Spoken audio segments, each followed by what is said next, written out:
شكرا يا ربي شكرا هديت قلبي. السلام علیکم. میرا آڈیو بنانے کا مقصد یہ ہے، کچھ باتیں آپ لوگ کے ساتھ شیئر کر دوں جو مجھے پتہ چلی ہے. یہ جو 3 بندر ہیں، ان میں سے ایک تو شیطان ہے، دوسرے کا تو میں نام و نشان نہیں جانتا، الیاس نام کا ہے. وہ کون ہے کیا ہے اللہ ہی جانے. بیٹھ کے وہ لوگ کا دونوں کا مزہ لیتا ہے. وہ تیسرا کنجی بابا، بھنگی بابا، یہ ہے. تو یہ دونوں کے لیے میں بتانا چاہ رہا تھا. یہ جو کنجی بابا جو ممبئی چھوڑ کے حیدرآباد جو جا کے بیٹھا ہے، اس میں کوئی راز ہے. پہلی بات تو اپنے انسٹر بھائی لوگ جتنے ہیں، کچھ بھائی بہنیں ہمارے اس کے نام پہ کمپلینٹ ٹھوکے ہوئے، مطلب کیے ہوئے، سمجھ گئے نا. اور دوسری بات یہ کہ اندر کی بات، یعنی کہ کنجی بابا کا خاص دوست مجھے بتایا ہے کہ کنجی بابا کی جو بیوی ہے،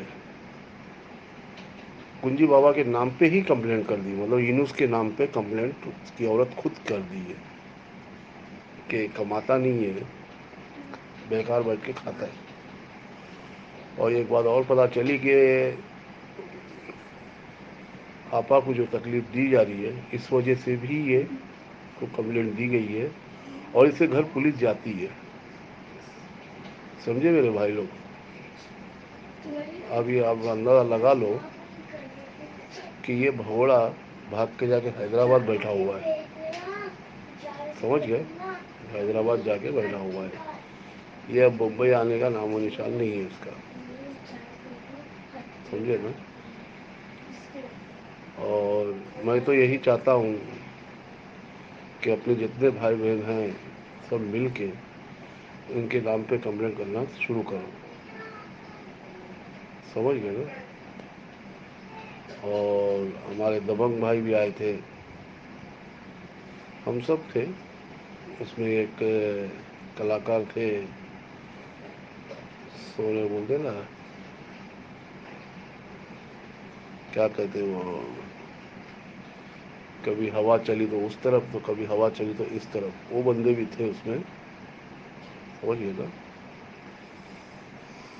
میں نام نہیں لینا چاہتا، جانے دو. اللہ تعالیٰ ان کو بھی ہدایت دے، ڈھنگ سے رہے چلے. اور کیا میں بولوں ان لوگ کے لیے. ٹھیک ہے.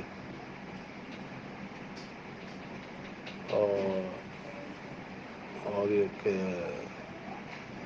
اللہ تعالیٰ سبھی لوگ کو ہدایت دے. اور دوسری بات، جو اپنے انویسٹر بھائی لوگ ہیں جو کمپلینٹ کیے ہوئے ہیں، بہتر ہوگا کہ اپنا کیس واپس لیں. اور جو لوگ کرنا چاہنے کی کوشش کر رہے ہیں، تو میرے بھائی لوگ، میری بہن لوگ، میرے بزرگ لوگ، میرے بچے لوگ، میں ایک بات کہتا ہوں، کیا شہباز نے کمپلینٹ کروا کے کیا پیسہ لوگوں کو دلوا دیا؟ نہیں دلوایا. 3 دن میں دلا دوں گا، 3 مہینے میں دلا دوں گا. آج 8واں مہینہ ہو گیا. کیا رزلٹ دیا اس نے؟ کچھ نہیں دیا. سمجھ گئے. تو آپ لوگ تھوڑا سا، یہی شہباز کا ڈائلاگ ہے کہ آنکھوں میں پردہ، کانوں میں ڈھکن. سمجھ گئے. تو میں یہ چاہتا ہوں کہ آپ لوگ آنکھوں کا پردہ ہٹائیے اور کانوں کا ڈھکن ہٹائیے اور غور کریے. جب 99 لوگ آپا کے ساتھ ہیں، یہ 2-4 جن لوگ کیا کر لیں گے؟ آپ دیکھتے جا رہے ہو کہ ہر جگہ سے بیل ہو رہی ہے آپا کی. پھر آپ لوگ بچپنے حرکتیں کر رہے ہو. معافی چاہتا ہوں اگر میری باتوں کو کوئی برا مانے تو. بہتر ہوگا کہ آپ اب دل سے سوچیے. اللہ تعالیٰ نے آپ کو دماغ دیا ہے، سوچنے کا سوچ سکتے ہو. سمجھ گئے. ٹھیک ہے بھائی. چلو اللہ حافظ.